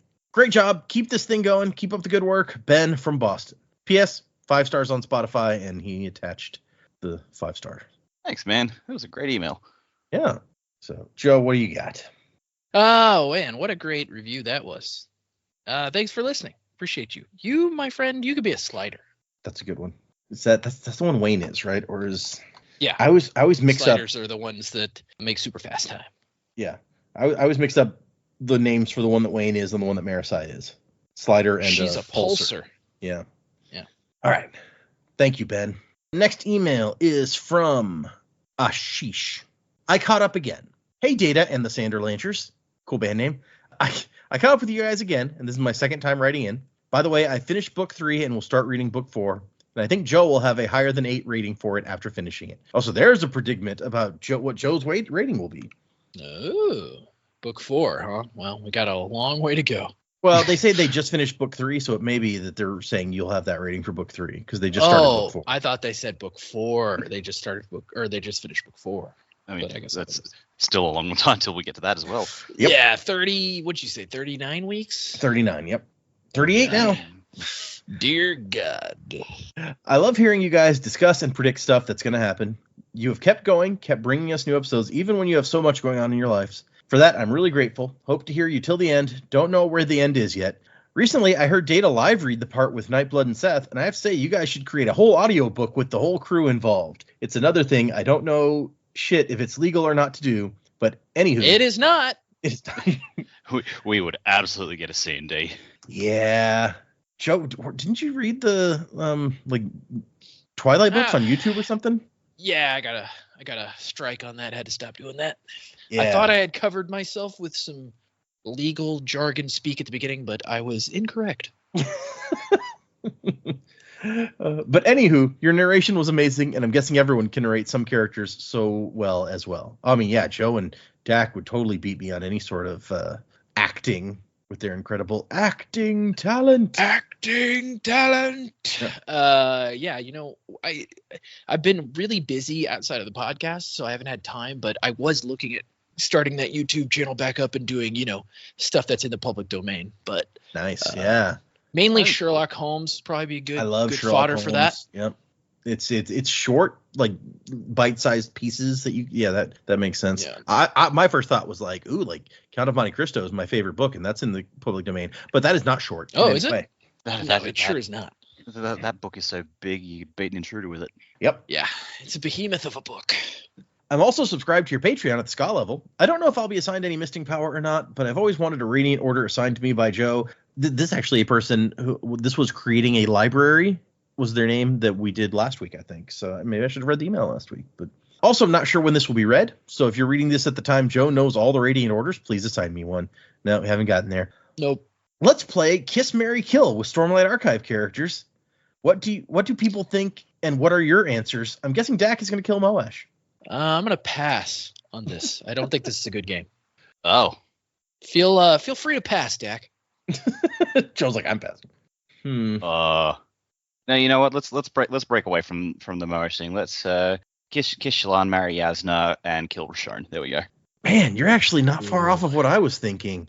I was like, Dude, Shallan. Now that you've said that, I kind of want to play.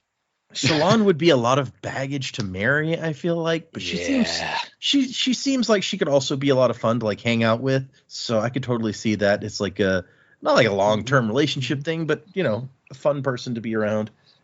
You know what? I am going to play now. Dax talked me into it. Although my list is going to be very similar. The only thing I'm going to change on my list, because I think that was a great list, definitely kiss Shallan, definitely marry Yasna, but I'm going to kill, asshole. What's his name? Moash? No, not him. Taravangian? Asshole. Amaram. Amaram. That's a good person to kill. Yep. Although Taravangian would probably be more beneficial to the world. No, Amaram. He's the worst. And I do love Yasna. I feel like this is too easy a game. Maybe it's just that we're all guys and there's not all that many female characters that are like that we know well. Really, the only other options we've got, like female-wise, are Navani and Mask Lady. Mm-hmm. Eatil. We'll have to holster this question and ask Jamie. And Eli, She'll have a completely different perspective. I would think Jamie's perspective would be different. Yeah. She's like, no, kiss Shallan, marry Yasna, kill Amaram. Why wouldn't you? Oh man, I feel like there's also lots of good candidates for kill. Like Sadius is already dead, or he'd probably be my candidate for that. But yeah, I feel like Moash was the obvious choice for kill. But you know what? Let's just make the assumption that he's already dead, and we live in a much better world. Yeah. Okay. Well, I hope you enjoyed that. Thank you for your email. Oh gosh, let's do this. Let's do one more email because it's also pretty short. This one is from Naomi. It says, "Hey, Sanderlands crew, it's Naomi again. I haven't emailed in a while, but I'm enjoying the podcast. I'll often listen to it while commuting to and from college or work. I'm very excited for y'all to get to Oathbringer. Out of all the books so far, I consider Oathbringer to have some of my favorite scenes in the series. Unfortunately, when I first read it, I was majorly spoiled for a lot of the moments." And then she tells me some of those moments. I obviously won't tell you guys. I'm glad I'll be able to live. Don't put us in the same category as her. Right, that'd be mean. I'm glad I'll be able to live vicariously through y'all. If I wasn't spoiled, I think Oathbringer would be my favorite. That's currently Words of Radiance, but I'm only a third of the way through Wind and Truth, so maybe it'll take the top spot. Something interesting I would like to point out is that we currently know the names of 7 out of the 10 Radiant Orders. What do you think the names of the last 3 could be? Wishing you the best, Naomi, Crabs Ahoy. If you guys can remember the names of 7 orders that we've learned so far, I will be impressed. Okay. All right. Let me try. Hold on. Yeah. So, Windrunner. Yep. Bondsmith. Uh-huh. That's 2. Lightweaver. Yep. That's 3. Elsecaller. Mhm. That's 4. Skybreaker. Yep. That's 5. What's What's the one that Lift is? Did we say that one already? that? He hasn't said that one. Edge Dancer. Oh, Edge We Dancer. just read the novella. Yeah, I was like, you got to Yep. get that one. Edge Dancer. So we only need Oh, one shit. more. One more, and it's fuck. It's Yasna, isn't it? I've missed. No, it. she's an Elsecaller. She's an Elsecaller. She's an Elsecaller? Yeah. Okay. You said that one. Okay. Let me think. We don't know what Renarin is. Oh, we do actually. He says it at the end of the book. Oh, That is I Seer. think the one that you're missing. did I get that wrong? Seer? No, yeah, that's not what it is. No, it's Oh, no, that's it'll be the- the- That's it'll the be a Mistborn 3-syllable thing. thing. It's like something No. like Seer, though, isn't it? Isn't it similar? You're in the right neighborhood, maybe. No, I don't have it. Foreseer? It is. You I ready? can see the future. It is Truth Watcher. Truth Watcher. Watcher. That's what it is. It's like the Night Watcher, but just for truth, not night. I feel like I've looked this up. I feel like there's six another out of 7. That feels not bad. No, I mean Yeah. that's better than I expected from y'all, honestly. So way to go. Oh, we Um, knew, all our main characters that are, we knew.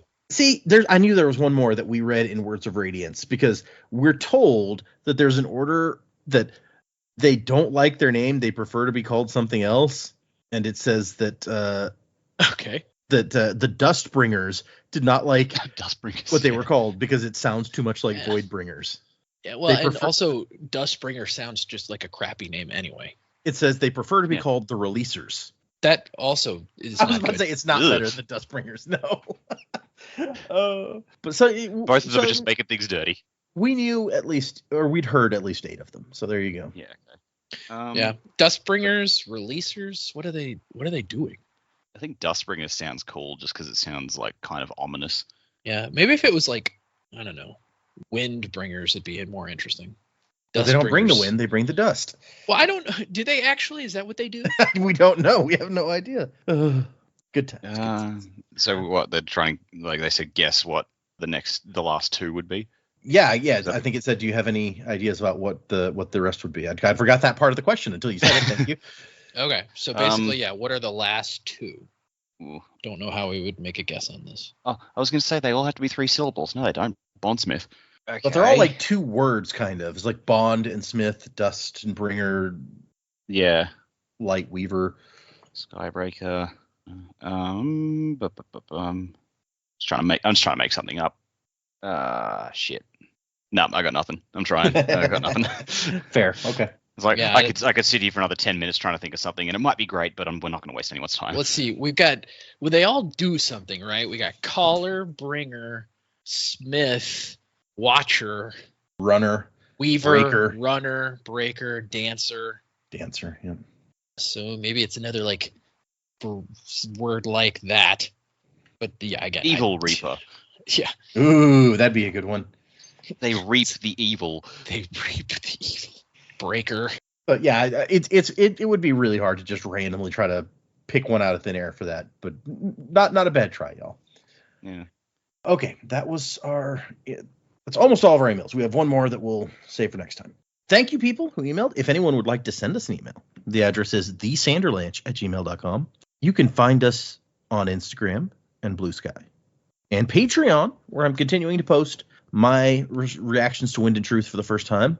And if you join our Patreon, Joe will assign you a faring power, which he's about to do for our new patron this week.